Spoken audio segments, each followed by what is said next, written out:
Hi there! Today, I'd like to discuss how to disable changing background in Google Meet using xFanatical SafeDock. Background effects in Google Meet can distract students, encourage off-task behavior, and reduce focus during virtual lessons. That's where SafeDock comes for the rescue. xFanatical SafeDock helps schools disable background and effects in Google Meet, preventing students from using custom backgrounds, filters, and visual effects.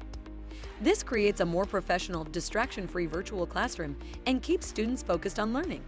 Getting started is a breeze. Go to Chrome Web Store page, search for SafeDock, then click Add to Chrome to add this extension.